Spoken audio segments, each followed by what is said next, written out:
নমস্কার বন্ধুরা, কুকুই তন্নেশ্বর চ্যানেলে আপনাদের সবাইকে স্বাগত। ডিম খেতে তো আমরা কম বেশি সবাই পছন্দ করি। আজ চলুন ডিম দিয়ে একটা নতুন স্বাদের রেসিপি তৈরি করি, যেটা কিনা পরোটার সাথে খুবই ভালো লাগে। আপনারা চাইলে রুটি দিয়েও খেতে পারেন। পরিমাণ মতো ডিম নেবেন, 4টে 5টা 6টা যটা ডিম লাগবে। একটা পাত্রের মধ্যে জল দিয়ে একটু নুন দিয়ে ডিমগুলোকে সেদ্ধ করে নিন। 6টা ডিম খুব ভালো করে সেদ্ধ করে নেব, তারপর ঠান্ডা করে খোসাগুলো ছাড়িয়ে নিতে হবে। এবারে ডিমের গায়ে একটু ছুরি দিয়ে চিড়ে দিয়ে নুন, হলুদ আর লঙ্কার গুঁড়ো মাখিয়ে রাখবো। এতে ডিমের মধ্যে মশলা ভালো রকম ঢুকতে পারবে। একটা ডিম একটু নরম হয়ে যাওয়ার কারণে সেটা আমি গ্রেভিতে দেবো না। এবারে আদা, পেঁয়াজ, রসুন, টমেটো, কাঁচা লঙ্কা খুব ভালো করে বাটবো। অন্যদিকে টক দইয়ের মধ্যে পরিমাণ মতো নুন, হলুদ, জিরে গুঁড়ো, ধনে গুঁড়ো, জিরে গুঁড়োর থেকে ধনে গুঁড়োটা একটু বেশি দিলাম, কাশ্মীরি লঙ্কার গুঁড়োও দিয়ে দেবো এর মধ্যে, আর দিয়ে দেবো একটু চিনি আর অল্প একটু গোলমরিচের গুঁড়ো। ব্যাস, তারপরে একটু জল দিয়ে এটাকে ভালো করে গুলে রাখতে হবে। এইভাবে যদি একসাথে মশলাগুলো মিশিয়ে রাখা হয়, রান্নাটা তাড়াতাড়ি হয়ে যায়। চলুন সমস্ত মশলা একসাথে টক দইয়ের সাথে মিশিয়ে নিলাম, ঠিক এই রকমভাবে। এবারে মশলা সরিয়ে রেখে ডিমের মধ্যে নুন, হলুদ, লঙ্কার গুঁড়ো তো মাখিয়ে নিতে হবে। ডিমের মধ্যে মশলা মাখিয়ে যদি ডিমগুলোকে একটু হালকা করে ভেজে নেওয়া যায়, তাহলে রান্নার স্বাদ অনেকটা বেড়ে যায়।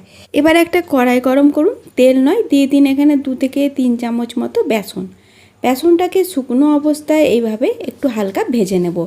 এবারে বেসনটাকে তুলে রাখবো, পরে এই রেসিপিতে প্রয়োজন হবে। কড়াইয়ে এবার দিয়ে দিলাম তেল। তেল দেওয়ার পরে একটু নুন দিয়ে দিলাম, তারপরে ডিমগুলোকে ভেজে নেব। তেলটাকে অবশ্যই ভালো করে গরম করে নেবেন। খুব লাল করে ডিমগুলোকে ভাজবো না, এখানে হালকা কালার আসা পর্যন্ত ভেজে নেব। আর 5টা ডিম আমি এখানে ভেজে নেব। উল্টে পাল্টে ডিমগুলোকে বেশ ভালো করেই ভেজে নিয়ে তারপরে গরম তেল থেকে তুলে নেব। দেখুন পুরোপুরি কিন্তু লাল করিনি, বাকি তেলের মধ্যে কিছু ফোড়ন দিতে হবে।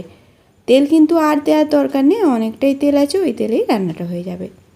ডিম কটাকে তুলে নিলাম। এবারে গরম তেলের মধ্যে দিয়ে দিলাম গোটা গরম মশলা, তেজপাতা, শুকনো লঙ্কা আর গোটা জিরে। ফোড়নটা নাড়াচাড়া করে ভেজে নেওয়ার পর বেটে রাখা সেই মশলাটা দিলাম।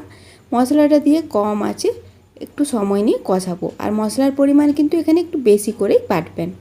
এইভাবে কিছুক্ষণ কষিয়ে নিতে হবে। তারপর এর মধ্যে দিয়ে দেবো গুলে রাখা সেই মশলা। টক দইয়ের সাথে যেই গুঁড়ো মশলাগুলো গুলে রেখেছিলাম সেটা দিয়ে দিলাম। কম আছে আবার নাড়াচাড়া করে কষাতে থাকবো। 5 থেকে 6 মিনিট মতো সময় নিয়ে কষিয়ে নিতে হবে। যত ভালো করে কষাতে পারবেন তত রান্নার স্বাদ ভালো হবে। বেশ কিছুক্ষণ কষিয়ে নেওয়ার পর যখন দেখবেন মশলা থেকে তেল আলাদা হতে শুরু হয়ে গেছে, তখন এর মধ্যে গরম মশলার গুঁড়ো দিয়ে দেবেন। আর দিয়ে দেবেন ভেজে রাখা সেই বেসনটা। শুকনো কড়াইতে বেসনটাকে কিন্তু ভাজবেন। একসাথে সব কিছু নাড়াচাড়া করে ভেজে নেব। বেসন দেওয়ার পর দেখবেন মশলাটা একদম শুকনো শুকনো হয়ে আসবে। তাহলে কিন্তু হয়ে যাবে না, অল্প অল্প জল দিয়ে মশলাটাকে আরও কিছুক্ষণ কষিয়ে নেব। যত ভালো করে মশলাটা এখানে কষাবেন তত রান্নার স্বাদ ভালো হবে। বেসন দেওয়ার কারণে দেখুন মশলাটা একদম শুকনো শুকনো হয়ে এসেছে। অনবরত এটাকে নাড়াচাড়া করে কষাতে হবে। যখন দেখবেন শুকনো শুকনো হয়ে যাবে, তখন অল্প অল্প জল দিয়ে আরও ভালো করে মশলা কষাবেন। মশলাটা কষাতে কিন্তু একটু বেশি সময় নিতে হবে। এভাবে মশলা খুব ভালো করে কষিয়ে নেওয়ার পর পরিমাণ মতো জল দিতে হবে, তবে একদম মাখা মাখা এই রেসিপিটা তৈরি হবে। এইভাবে ডিমের এই রেসিপিটা তৈরি করুন, সাথে গরম গরম পরোটা বানিয়ে নিন। দেখবেন আপনার স্বাদটা মুখে লেগে থাকবে। এবারে যখন মশলা থেকে ওপরে দেখবেন তেলটা বেশ ভেসে ভেসে উঠবে, তখন ভেজে রাখা ডিমগুলোর মধ্যে দিতে হবে। একটুখানি কস্তুরি মেথিও দিয়ে দিলাম। দই দেওয়া আছে, আর কস্তুরি মেথি দিলে ফ্লেভারটা বেশ ভালো হয়। একদম লো আছে 1 থেকে 2 মিনিট মতো এটাকে ঢাকা দিয়ে রান্না করে নেব। তার আগে ভালো করে মিশিয়ে নিলাম, তাহলেই তৈরি হয়ে যাবে ডিমের দারুণ টেস্টি একটা রেসিপি। তাহলে আর দেরি করবেন না, ডিমের এই পদটা অবশ্যই তৈরি করবেন। বেশ স্পাইসি আর একটু বেশ অন্যরকম খেতে। অবশ্যই বানিয়ে দেখুন, আমার মনে হয় রেসিপিটা আপনাদের বেশ ভালো লাগবে। আর গ্রেভিটা ঠিক এই রকমভাবেই নামাবেন। গরম গরম পরোটা বানিয়ে নিতে পারলে খুবই ভালো, বা গরম গরম রুটির সাথেও পরিবেশন করতে পারেন, কোনোটাই কিন্তু খারাপ হবে না। তাহলে আর কি, ঝটপট বানিয়ে নিন। আর রেসিপিটা ভালো লাগলে লাইক শেয়ার করবেন, সাথে চ্যানেলটাকে প্লিজ সাবস্ক্রাইব করে নেবেন।